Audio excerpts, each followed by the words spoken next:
army of Protoss and Terran apart. Look at this. Wow, this is some buff that you do not want to take. I mean, let's have a look at all of this acid while the brave Marauders from your necks are making the tasteful sandwich with a little bit of tuna and some pomegranates, and I have no idea how would a sandwich with tunas and pomegranates taste like. Yeah, that's kinda... yeah, I'm gonna try, I guess. Though I would do it anytime soon. To add pomegranates in a sandwich. Yeah, I'm crying because this is so delicious. Nah, I should really get back to the game. So as you can see, actually, I keep forgetting this guy's name. Kuno. He has already researched his Hydros that if those routers are going to be microed well and meat shield those Hydros, this is going to be the most devastating force on this map, and I mean it. But there is a counter void coming on, Colossus. So we'll have a Colossus coming out soon. Yeah, there is a single one with the upgrade, but Colossus is amazing against Hydros, not so good against Rotors, so if those Rotors are going to be used effectively, then they are definitely going to be a perfect counter for this Colossus. And oh, that was poor observer. And I mean, the Protoss have this kind of problem in this situation, because Colossus are not so much health, and those Rotors are perfect at, you know, gathering the damage from it. And if Zeg gets a couple of those Infestors, that's how they're called? Yeah, I'm pretty sure. No, Corruptors, I'm sorry, Corruptors. Then those Colossus are extremely useless, because, yeah, that's how they are. And from the other side, the only other options the Protoss have to counter this kind of thing would be High Templars, that, in my opinion, are really underpowered. I mean, they should be more powerful, let's face it.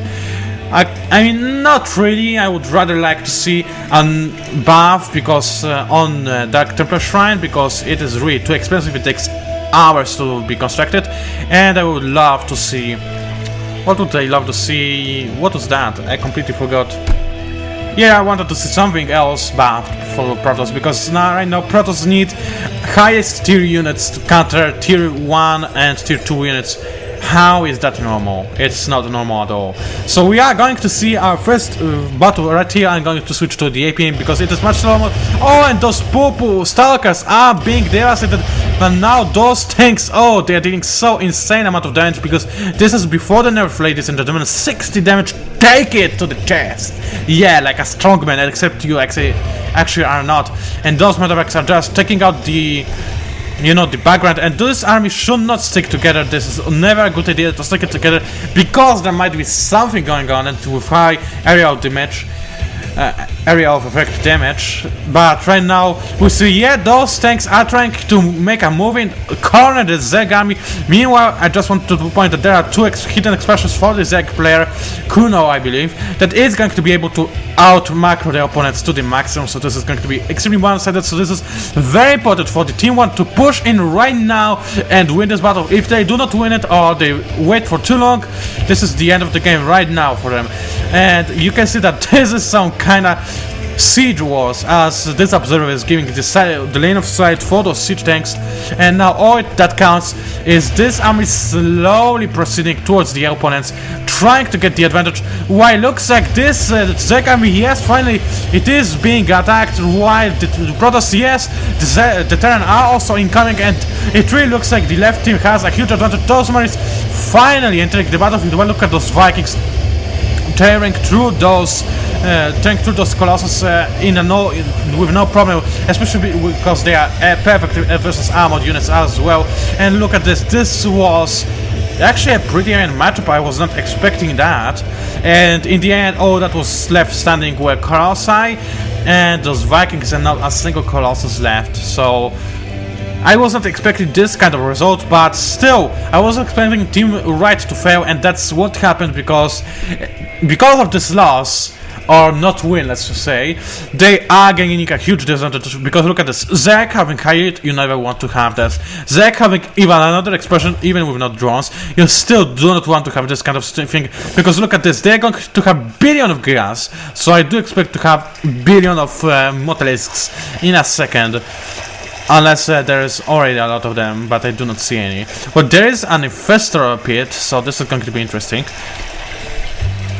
And right now, what is the response from the other the other team for that? Well, they're simply making more warp gates and trying to use.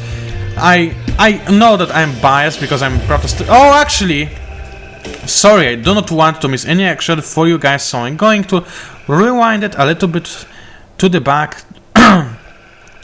Because that's how awesome this Starcraft 2 is. And right now we do see this assault. Looks like it was pretty one-sided. And oh, those drones are dying terribly and miserably to this attack force of siege tanks and Colossus. This is a devastation right there.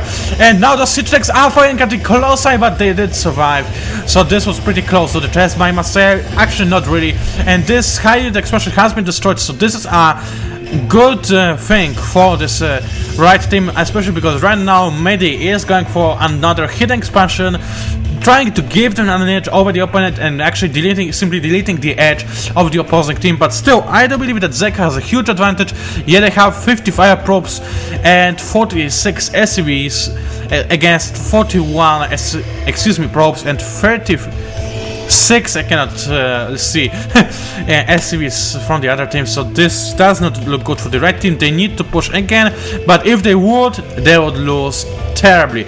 By the way, how many medevacs is that? This is a lot. How many infantry units is there? Not a lot, so kinda, yeah, it looks like Unix is aiming for this ideal army of 1 medevac per 1 soldier. Yeah, I guess this would be an interesting tactic if he would be elected for president. That's definitely what he would get a vote. Each citizen gets his own medevac. Wow, this would be intriguing. I would definitely want like my medevac, though I would prefer to have a Phoenix, Viking, or well, I do not know how to pilot a Motorless. Unfortunately, I guess this is pretty hard to do, but oh well, you cannot have everything, right? And as you can see, there is a hive coming on for Kuno, I keep forgetting his name, and Aspire. So as I expected, oh, a couple of fours here has hit the battlefield, right? Oh, poor Laras. So right now, as I expected, we are going to see a lot of mutants.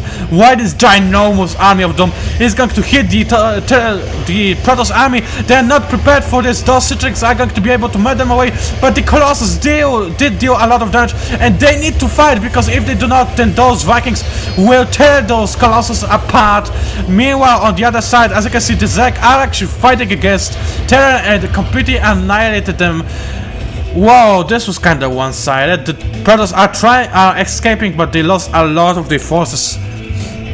Whoa, so far the most resources lost on the units are from the Zek player.